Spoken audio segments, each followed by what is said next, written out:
Uh-oh.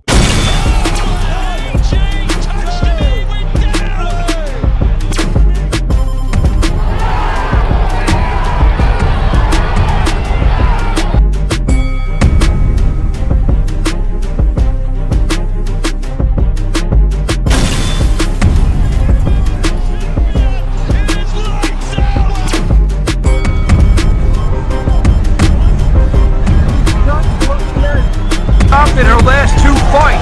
Good way hitting him from that way down.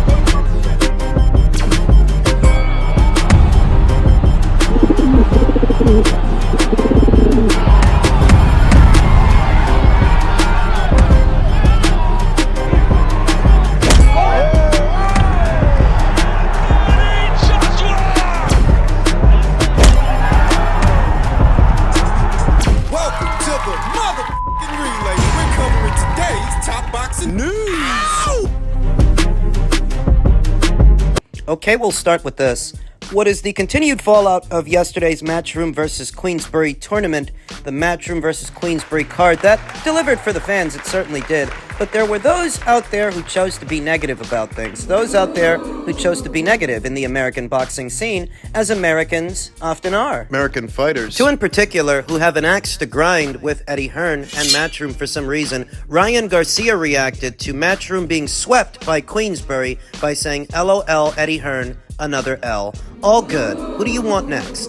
Boots? Send him to the goons. What's Ryan's axe to grind with Eddie Hearn? That he works with Devin Haney. That's the most I can think of. Is he not supposed to? Ryan is a grown man in his mid-20s, but he behaves very much like a teenager, like an adolescent, like a child, and that's who he appeals to with this behavior, childlike behavior. Making the most of his shock upset win over Devin Haney, despite his anti-doping case and a potential suspension pending, he's been going out of his way to troll everybody. Because that's what he behaves like, a troll, an internet troll, a byproduct of the digital era, which is the only era in the sport where he could have achieved any notoriety since he's not really talented, he's not really good to compete at the highest levels of the sport. Even if you did pull a big upset over Devin Haney, look at what you had to do it. Come in 3 pounds over, use banned substances. You think he cheated? Absolutely. I think Ryan is a clown, and I think that his success will be short-lived. Take shots now. Take shots at Eddie Hearn and anybody else while you still can, because your next loss is right around the corner. You're going to have to be very creative to stay in the winner's bracket. Because you're not very good. You don't beat Jaron Ennis. You don't beat Brian Norman. Forget about the guys at 154. They'll chew you up and spit you out. Yeah. You suck. Suck more than Cameron Steffens. Violet Myers, you suck. More than they do. Oh, you might have a rabble of inspired fanboys and fangirls now, but how long is that gonna last? I mean, do you really think? You think Ryan Garcia has the kind of skill, the kind of ability and commitment to have a long and successful boxing career? You think he's got longevity? He will. I doubt it. But enjoy it while it lasts, because nothing does. And in the case of Ryan Garcia, I think his success will be short-lived. Teofimo Lopez, yet another young American-based fighter with an axe to grind against Eddie Hearn. He said, tables turn, bridges burn, you live and you learn. Cheer up, mate. He said that to Eddie. I don't really know specifically what Teofimo's axe to grind is with Eddie Hearn, aside from, when he lost to George Kambosos, that was a Matchroom show. Matchroom had acquired the rights to the fight between them. And Teofimo lost. He lost. And I guess that because he lost on that show, he blames Eddie. Why? George Kambosos wasn't his fighter, George was Lou DiBella's fighter. He's a Lou DiBella entertainment fighter. He was never a Matchroom fighter. So how could you blame your loss to him on Eddie Hearn? And the only reason the rights to the fight even went to Matchroom is because you were being a pain in the ass. For a few more dollars, you let that thing drag out for a year. I don't want to be long-winded, but that's the gist of it. If not for Teofimo being a pain in the ass, Top Rank would have did that thing in a jiffy and he would have moved on to something else. See, you don't like Eddie Hearn. You don't like Matchroom, but you don't like Top Rank either. You don't seem to like anybody that works with you. And maybe that's because you're the problem. You're the issue, not them. Some other content creators are not going to say that about Teofimo. They're not going to say that about Ryan. But I'm not one of these content creators that's got a brown nose, a kiss ass, or try to be somebody's sidekick. No. Somebody's roadie. Fuck out of here. Not your fucking wingman. I'm going to give it to you straight. Yeah. Because it's the only way I know how to give it to you. And when I look at these two schmucks These are two fucking clowns. Ryan is a joke. And while he's young, still young, he may appeal to that younger audience, but sooner or later they're gonna get bored and stop playing with you. Sooner or later, you're gonna get older. Everybody does. And your troll-like behavior, your childlike shenanigans won't be as amusing. At some point, it might boil down to ability, actual fighting ability, and you suck. Teofimo's more accomplished. For me, he's a better fighter, a much better fighter than Ryan Garcia, but he's a bonehead. He's a bozo. See, you've got ability. You're just fucking stupid. He's a fucking moron. Another potential burnout, just like Ryan. Fighters, let me tell you something about fighters. What? Fighters rise and fall, like the wheat. They come and go. Better fighters than the both of you have burned out. You think that you two won't? They both have all the makings of a couple of burnouts. And as much shit as the both of you two schmucks talk, you better not lose. You better not, because when you do, who do you think is gonna feel sorry for you? No, you've got your youth and your fame and your money now. How long before you spend it all? Because you're both stupid. Flash in the pan, flavor of the month. You don't think you're being too harsh on these kids? They're not kids. They're grown men. If you don't like what I'm saying, you ain't gotta listen to it. There's no shortage of YouTube boxing channels that are willing to brown nose and kiss these two guys' asses. This ain't one of them. So if you don't like it, you can hit the fucking bricks. See ya. Matchroom definitely got spanked in yesterday's tournament. They did.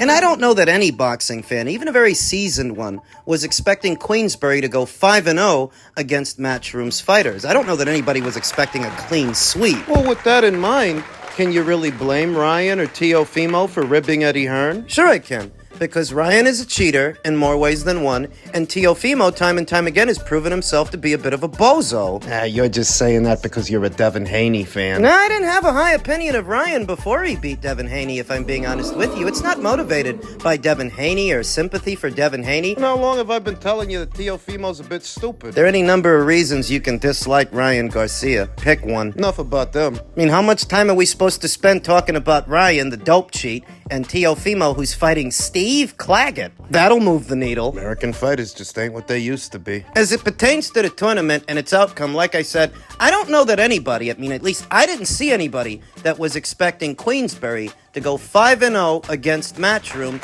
in this head-to-head tournament. And it's not going to be the only one of its kind. The concept worked beautifully. We got some fantastic fights from the top of the card to the bottom of the card. Every single fight delivered in its own way. And, you know, ahead of this weekend's tournament, they said they were going to do more than one. That there would be another, could be, in September. Who are they going to use for that one? One fight that almost immediately comes to mind as a potential fight is the fight that I talked about in my previous episode of the Relay, Raven Chapman versus Sky Nicholson. They still got a lot of fights they can make. But I will say that the fights that they made, you know, Ammo Williams versus Hamza Shiraz, Raymond Ford versus Nick Ball, Pagovic versus Dubois, Richards versus Hutchinson, they were great fights, they were.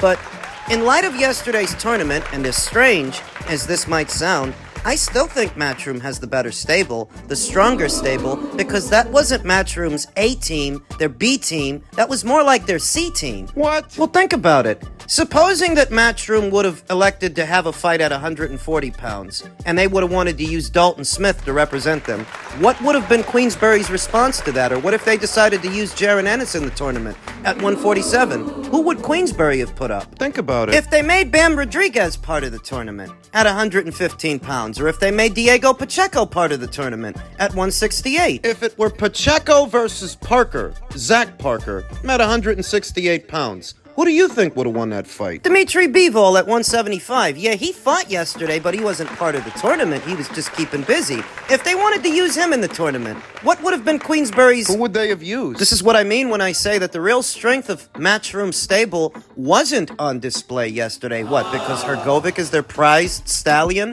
at heavyweight? He's just one among many. So you think they'll do better in the next one? I do think it's possible. They're working within certain parameters to where both promotional outfits have good solid fighters at particular weights in order to be able to make the tournament. Right? For it to exist, the matchups need to be even enough that they're competitive. Because if you tried to use Dmitry Bivol against Willie Hutchinson, well, that just ain't even fair. I see what you mean. That Frank's boys did good. very good yesterday, but it's not like they were coming up against the very best and brightest fighters Matchroom has to offer. That the real strength of the Matchroom stable, well, it wasn't Philippe Hrgovic, it's hardly Deontay Wilder. Come on. Wilder was tantamount to a ringer in yesterday's tournament. We'll talk more about him. I wonder how they're going to structure the next installment of this tournament, because it was great. It's a great concept that looked great on paper and looked even better in real time.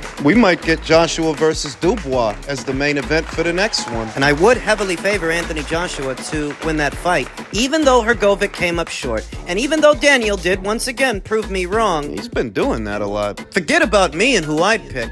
If they made Joshua versus Dubois, who would you pick to win that fight? Who would you trust with your money? Ask yourself that. Because this is what I mean when I say that the real strength of Matchroom stable was not on display yesterday. That wasn't their A team, their B team. That was more like their C team. Still a great show, nonetheless. And a big night for Queensberry Promotions. If nothing else, it's good optics. That the Queensberry fighters did as well as they did. It's good optics for the promotional banner. It's good for Frank. It gets people talking that the old dog completely swept Eddie Hearn. Still got some tricks up his sleeve. You gotta give it to old Frank. Can he pick him, or can he pick him? He can. He did. I would say that they should do something similar here in America with the American promotional outfits, but the fact of the matter is that Top Rank has all the best fighters of the American promotional outfits, and it's not even close. Golden Boy Promotions' stable isn't deep enough and strong enough to compete with Top Ranks, and the PBC, they may not survive until the end of this year. Every other week we're hearing about a fighter that has left their stable to go somewhere else. To do this in America, it would have to be Top Rank versus Matchroom. Then you could do it. Because the two biggest stables in boxing and the two deepest stables in boxing are split between Matchroom and Top Rank. And that could really be something here in America. I just wonder if that's something that Top Rank and Bob Arum, Todd Duboff, Carl Moretti. Would they want that? It's not like it is with Eddie and Frank. They've had a long-standing domestic rivalry that garners the concept attention. In the United Kingdom, of course, as it's a tournament geared towards a UK audience more than a US one. We'll see if they don't do something like that. We'll see if they don't come up with something like that for the United States. You never really know. Finally, the continued fallout of Deontay Wilder's latest loss, his knockout defeat yesterday to Zhilei Chang. Former undisputed heavyweight champion Lennox Lewis said the Bronze Bomber told us before the Zhang fight that he would retire if he didn't win. I think that's a wise decision. He's more than carved out a life in which he can take care of his daughter, which is initially what drove him to box. So before he suffers any more damage, it's best to leave the game with your faculties intact, because there's a lot more life to live after boxing. And I happen to agree. I don't think there's anything more left for him to do. And if he continues, he's just going to get more nights, more hard fights like yesterday's fight. When you consider that Deontay Wilder, at least based on the story, initially started out in the sport in order to be able to afford medical treatments for his daughter. He was a late starter in the sport that managed to qualify for the Olympic team and subsequently won a bronze medal in the Olympics. Managed to parlay what limited skills he had into a world title and millions upon millions of dollars. When you look at it that way, through that lens, he has very much had a successful boxing career. As most boxers, the vast majority of them, they're not going to get to make the kind of money that Wilder made. Context is key. That you are talking about a limited fighter of limited ability, no cardio, no coordination, two left feet, really just a right hand, a decent right hand. I wouldn't exaggerate like some others do. He managed to turn that into a lot of money. When you think about it that way, he overachieved. He did improve his quality of life. He did very well for himself, and he got to make a lot of money. More money than most limited fighters get to make. It is a success story. But if there are those out there who relish seeing him defeated once again, he lost late last year and he lost again last night, it's because of the hyperbole. It's because of how some willfully chose to put him on a pedestal when he neither had the body of work or ability to warrant the vote of confidence that he was getting. They hyped him up. And in order to hype him up, they talked a lot of people down. A lot of other fighters in this era that is now coming to a close. Deontay Wilder debuted as a professional way back there in 2008. We're in 2024, so you're looking at roughly a 15 to 16 year boxing career in the pros.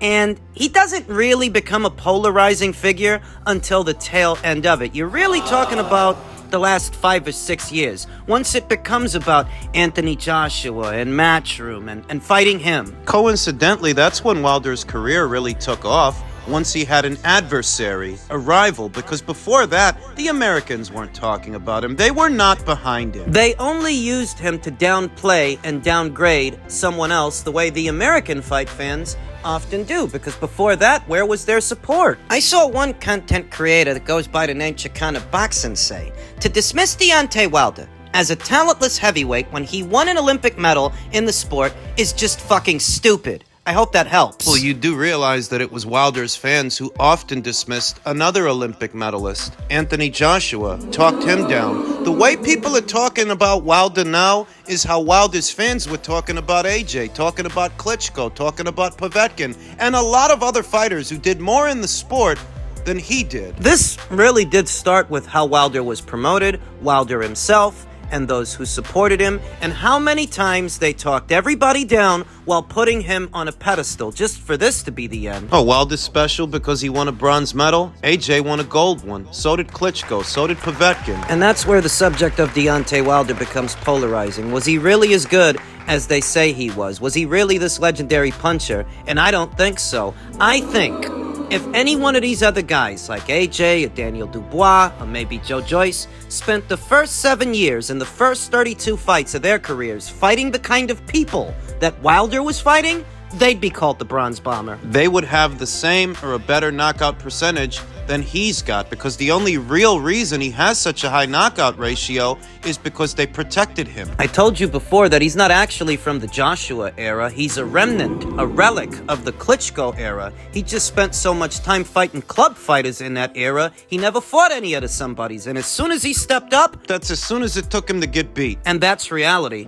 The power wasn't real. You were just easy to fool. Easy to trick. The Americans and the American media was so desperate for a prized stallion in the heavyweight picture as a result of AJ making all the waves that he did, that they were willing to prop up Wilder, even though his resume told a very different story than the one that they were telling. And now in hindsight that he's at his career's end, who's the best guy that he beat? What's his signature win? Luis Ortiz. Who did Luis Ortiz beat? What did he do exactly? As an amateur, as a professional, I'd say Povetkin is a better scalp for AJ than Ortiz is for Wilder. I'd say that Ruiz is a better scalp for Parker than Ortiz is for Wilder. I'd say that AJ is a better scalp for Ruiz, and Ruiz is a better scalp for AJ than Ortiz is for Wilder. Because Ortiz didn't beat anybody, and Ortiz is the only decent fighter that Wilder beat. Every other top-tier heavyweight that he's faced in this era beat him. Fury, Parker, Zhang. He never made it to the AJ fight, but he would have